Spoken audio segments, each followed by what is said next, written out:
Hey guys, welcome back to Unmedicated and Dysfunctional. I'm Kenz. I hope you guys are ready to get back into Colonel Sanders, as I am so ready for this. Before we jump in though, I was thinking about you guys and I wanted to just say thank you for all of my new subscribers out there. I greatly appreciate it. And thank you for everyone who's already subscribed and is sticking with the channel. I really appreciate you guys a lot. So here we go. Without further ado, you find Colonel Sanders outside standing in the quad. Oh, it's you again. Howdy. Sometimes I like to come outside and look at the school buildings. I think about how my story will continue on after I've graduated. Sounds like you have big plans there, big boy. I dare say the biggest. I will leave my mark on this world. You can bet on that. Alone together for the first time, you figure now is the perfect moment to show your personality to him. Nag him to show your own strength. Wow him with a big idea to add an additional ingredient to really spice things up. Be modest but thoughtful. I want to go with wow him, but I feel like that's a big risk because I feel like this might really offend him because he's perfected this recipe. I'm gonna go with be modest but thoughtful. We're gonna go with that one. Just to play it safe. Well, I just wanted to tell you that I really enjoyed your food. Now you've got his attention. The flavors are complex but comforting. The interplay between salty, savory, and peppery, it was perfect. I appreciate the compliment, Mackenzie McPib. I'm sure you'll be a big success. No, we've only met today, but I'm starting to get the same feeling about you. We shall head back inside. The next lesson starts soon. You step into a massive cooking arena where the afternoon lessons will take place. Each student gets an oven and all the tools and ingredients they need. Look at this place. It's magnificent. We get to show our stuff. Wait a second. Oh no, we have to show our stuff. What if I completely blow it? You're not going to blow anything except maybe kisses to the crowds of fans you're going to earn with your signature, adorably tiny food creations. Welcome, students, to the cooking arena. For today's lessons, we'll be cooking with partners. Hurry up and pair off. Naturally, Miriam looks over to you, but unable to control yourself, you pounce on Colonel Sanders. Oh, poor Miriam, I didn't even get a choice. Hey, Colonel, would you like to tackle this lesson as a team? A team of two, that is, and me and you, if that wasn't clear. Want to be my partner? Oh, sure, Mackenzie McPoop, I'll prepare our station. Without you as a partner, Miriam is left standing alone. Two different students quickly take notice. Hello, new partner. Beep, beep, zip. Oh my, two potential partners. I'm so sorry, gentlemen, but I don't know who to choose. It looks like you'll have to pick for her. Friend duties can be a little awkward. That's the price you pay for not being alone forever. Who do you want to ask to be Miriam's partner? Let's go Clank. I feel like Clank is gonna be fun. Sorry, Pop, but I think Miriam will be partnering with Clank today. It's okay, I already ate. It's not entirely clear if Pop has any idea what the point of school even is at this juncture. Clank is clearly excited to have some attention. He heats up and begins to roll back and forth. Warp, warp, warp. Hold on there, fella. We don't even know the assignment yet. Technically, Clank might not even have a face, but there's something charming and earnest about him. Is she gonna end up with a robot? Bzz. Tissue, I hardly know you. Ha ha ha ha ha. Clank judders, the panel shakes. You get the impression that this is a sign of affection. Looks like you two will be fine. Now it's time to focus on your own cooking classwork. Alright, you two, for today's lessons, we're going to keep it simple. Pick a basic dish and divide up the steps. No chef is an island. It takes 2 flints to make a fire. You get the idea? Which dish do you suggest your partner, Colonel Sanders? Steak tartare. Seems easy enough. It's fancy and you don't even need to cook it. Using octopus would blow Colonel Sanders' mind. Ooh, your grandmother's mashed potatoes and gravy. Oh, that sounds good. I've always been something of a down-home chef. I was thinking we could do something warm, inviting, and comforting. Perhaps. Maybe mashed potatoes and gravy. Yes, it's the perfect combination. I couldn't imagine one without the other. Colonel Sanders casts a coy look at you, causing your whole face to go beet red, embarrassed. You quickly turn away. I'll go get the potatoes. No, please, let me. Picking perfect produce is a passion of mine. Looks like things are getting pretty fresh around here. Does someone have a crush on Colonel Sanders? We're just cooking Parkers. Mind your own business, Wendy. I know who you secretly are. Sanders' heart is my business, and you'd better keep your fingers off of my man. You guys haven't even really talked. What is this music change? Did someone call for me? No, geez, Van Van. While I'm over here crushing Mackenzie McPoop's dreams, you're supposed to be taking care of our classwork. That was the deal, remember? She's crazy. Colonel Sanders, I just almost put my finger in my nose. It's so itchy. Colonel Sanders returns, arms full of peeled potatoes. He tosses them into boiling water and turns his attention to you and your old friends. Oh, howdy there, Ashley. Van Van, are you working in the quartet instead of a duet now? Actually, no, it looked like Mackenzie McPoop was struggling, so I offered to give them a hand. You know how it is, these young amateur chefs need a lot of mentoring. I was going to say, Colonel Sanders, maybe I could also teach you a thing or two about fancy food. Maybe one day you might be able to get up to my level. Ha! Doubt it. Ooh, don't be rude, Van Van. Personally, I have no doubts whatsoever about Colonel Sanders' ability to concoct creations worthy of admiration. After all, your fried chicken was quite spectacular. But Colonel, if you ask me, I might make a better partner for you than this thing that was positioned itself at your station. Don't you feel deep down that we cast complementary shadows? We fit together like a thigh and a drumstick. It just makes sense. Nothing about this makes any sense, but one thing is clear, she's coming for Colonel if you don't watch out. Ashley is really going at you hard. You need to ask for some backup here before this thing gets ugly. Ooh, turn to Colonel Sanders, hunks in your time of need. I'm gonna go with a MIRIAM because I don't want to put Colonel Sanders in the middle of anything. You turn to MIRIAM, and as soon as you find her, she senses it and looks back. This girl's friend in need radar is second to none. She immediately comes running over. Is somebody threatening my friend? I will destroy them!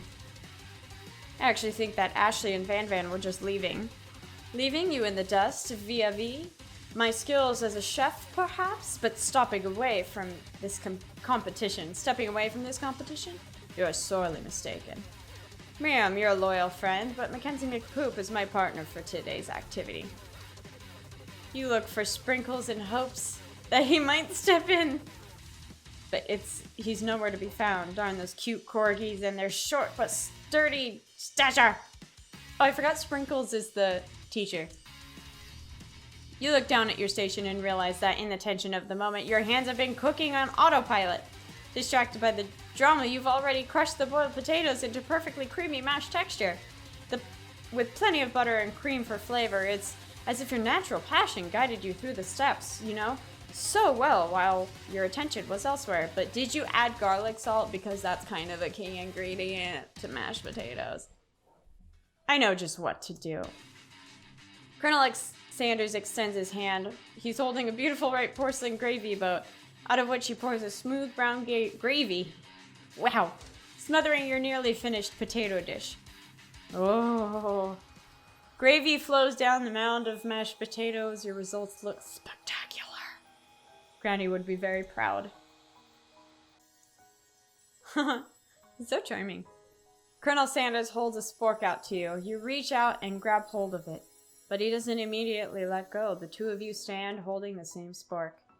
And for a small moment, in all the madness and pressure in this crazy world, stops. Your eyes lock. The moment is electric. Time stands still. If you love something, set it free. That was a weird thing to say right then. Together you dig the utensil into the mashed potatoes and lift the heaping sparkful up. When you see Ashley with a sinister look, you know she's plotting against you to be with Colonel Sanders. And then filled with rage and without thinking, you filling a sporkful of mashed potatoes right into Ashley's stupid, beautiful face. Van, do something! Scooping up a fingerful, Van tastes the dripping mashed potatoes and gravy, realizes that it's delicious. Horrified by this revelation, he slinks away. Will he ever be able to cook something with so much love and integrity? Hold on right there, Mackenzie McPoop. We do not waste food in the broom cooking arena. Colonel Sanders, I expect better from you. If you throw one more spoonful, you both better be prepared to eat it from wherever it lands. Can I have a potato face? Van rushes back and is covered dish in his hand. Why does he have this thing? Mashed potatoes with gravy? Pathetic. In just a few minutes, I've prepared a full meal. Gaze upon my special braised tentacle of octopus in my silky saltwater sauce, plated on a beautiful axe blade forged by my supreme chef ancestors. You've ignored me for too long. That ends now. It is I who will have the first bite, and you will look on with envy. The interrupting student rushes at Van and swipes a bite of his signature dish right off the plate. No, don't! Something about this dish doesn't strike my nose quite right. I think the octopus was rushed and may have turned in the process. The results could be toxic. Too late, it has been eaten. I think I left something in the oven. I don't feel so good. It killed him. What? We killed a man? Everyone step back, don't take another bite. When you look back at the plate, the rest of it is gone. You notice the tip of the tentacle being slurped up in Pop's mouth. Pop winces in pain for just a moment then is almost immediately back to his oblivious self. Oopsie. Tastes like poison. The entire class has gathered to watch Pop's final moments. Shock has frozen the whole crowd. They are motionless as statues. The class bell rings, disrupting the moment. And snapping everyone back to reality, it would appear as though Pop's enthusiasm for trying new things to fight obvious danger has inoculated him against poisons of all kinds. Well, that's cool. I'm not sure the professors here make enough money. Hello, I just turned into a ghost over here. Ooh. Seeing that you're shaken up by that really annoying student and all his nonsense, Colonel Sanders approaches you. I'm really sorry you had to go through that. Please, let me walk you home. What? Like for real? Oh, come on. That's my ghost voice. You follow Colonel Sanders out of the room. At night, the school building has taken another vibe entirely. It's dark and more than a little spooky. Colonel Sanders stands in the quad's neon glow and speaks softly. Those mashed potatoes you made in class today. Before you go on, I want you to know they're not a great representation of my skills. I don't even realize I was making them. I didn't even know. They were amazing. You're so beautiful. Tasting them, it reminded me why I became so passionate about food to begin with. Colonel Sanders is getting choked up. Cooking is obviously important to him in a way that you find inspiring. Now might be the perfect time to tell him that you're developing feelings for him. Yes! Colonel Sanders? Yes, Mackenzie McPoop? There's, something I need to tell you. Hold it right there. There's something I need to tell you first. Oh, jeez. You see, when I was just a boy, I had a dream that one day I would be the greatest chef in the world has ever seen. And every day since, I've been working hard towards that dream, day and nights, never stopping, never resting, also lifting a lot of weights, like so many weights. We should follow our dreams with all of our hearts, that our souls may grant them like wishes floating on a shooting star. Hey, no, you! Shut up, old man. I'm the one here to say inspirational stuff. Be the star of your story. Are we forgetting that your cooking literally killed a guy? He killed a man. You can't prove that. I also saw you kill that guy, what was his name? Somewhere in the distance, you hear a long, sad sigh. Forget him, we're talking about me. Me. I'm the hero.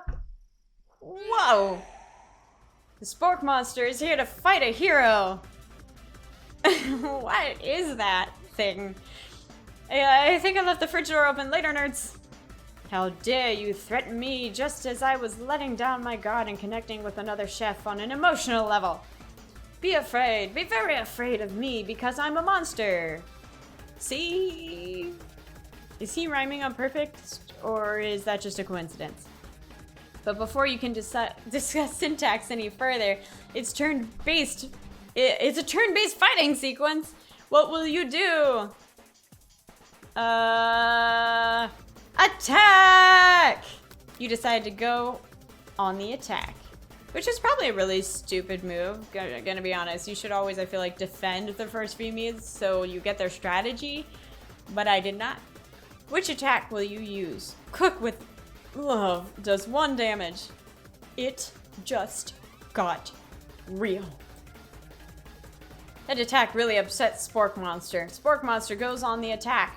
They spit hot gravy at you. You take 1 damage. Defend! You decide to defend. Which defense will you use? Trepidation! You continue to stay back and endure whatever comes your way. Seems like a pretty weird strategy, but okay, sure. You do you. Spork Monster focuses their mashed mind and draws energy from Mother Earth itself. They grow larger and more intimidating. How will you respond? Defend! You decide to defend. Which defense will you use? Buff up. You draw energy into your arms, thinking back to all of the stirring you did in the kitchen as a child. Your muscles go super swole, and you're ready to take on anything. Spork Monster is no quitter, buffed up, and ready to rumble. They go on the attack once again. Spork Monsters, you till a tensile. You take 2 damage from the attack. If you take much more damage, you're not going to survive the battle. Okay, attack. You decide to go in on the attack. Chow down. Chow down does 2 damage, a powerful blow. Spork Monster is oozing cheese sauce onto the lawn of the quad. I wonder who's going to have to clean that up. Feeling vulnerable, Spork Monster... Oh no, the ultimate attack, Rounded Edge. Vile villain, your reign of terror stops here. Colonel Sanders summons the energy of 1,000 chickens! What is going on right now? Pot Pie Power Pinch! You just sound like Super Saiyan. Pot Pie Power Pinch does 10 damage! Spork Monster is defeated. You saved me. An injured Spork Monster spews steam into the night. Spare this wretched beast. You manage to tamp down your disgust at the sight of this gnarly beast long enough to realize that he's still a living creature with a pure soul who deserves your pity, not your wrath. Begone, beast, and don't you dare come back. We'll follow up encounter tomorrow. Foreshadow. I won't forget this, and I certainly won't be back.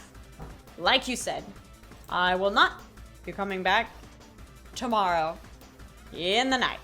The Spork Monster scuttles off into the night. The defeated monster left behind a special item. It appears to be a cookbook, but upon closer inspection, it's so much more.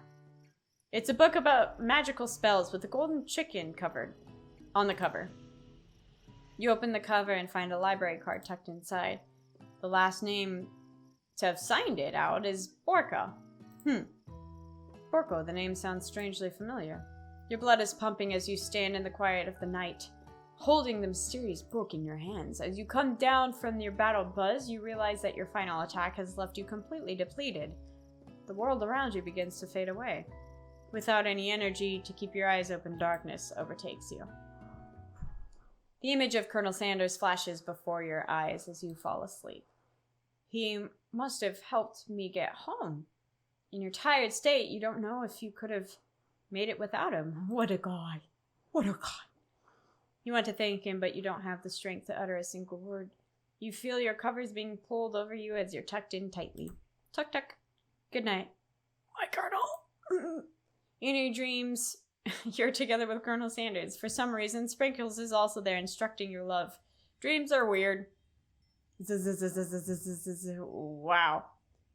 That could put someone to sleep. You wake on day 2 and attempt to process the wild visions you had. Were they memories? Oh, were they memories? Or premonitions? Alright, we're gonna go ahead and stop here. Thank you guys so much for joining me. Again, this game, is that BTS? That is a poster of BTS. Oh my gosh. 1, 2, 3, 4, 5, 6. I think there's 7 then. Oh wait, hang on. Jimin, Jungkook, the smart one, Suga. Oh my gosh, I'm missing names. Jimin, Jungkook, Suga, the tall one. That one that I'm pretty sure is gay. Oh my gosh, who am I missing? I love this band. 1, 2, 3, 4, 5, 6. Gosh. Okay, I'm pretty sure that's BTS. Anyway, thank you guys so much for watching. I really appreciate it. Please check out that Patreon. I'm currently using the money to save up for a camera, which will be very exciting because then we can go explore places that are spooky and haunted. Yeah, so that's where that money is going to be going to. It also goes towards the channel, any marketing we do. So marketing in terms of those Patreon rewards, so stickers, special notes, posters, t-shirts, all of that goes towards that. Making the website, better production quality for you guys, and just overall being able to do more things. So thank you guys so much. Don't forget to subscribe, like, comment. I would really love to hear you guys' thoughts. So thank you. As always, I will see you in the next one. Bye!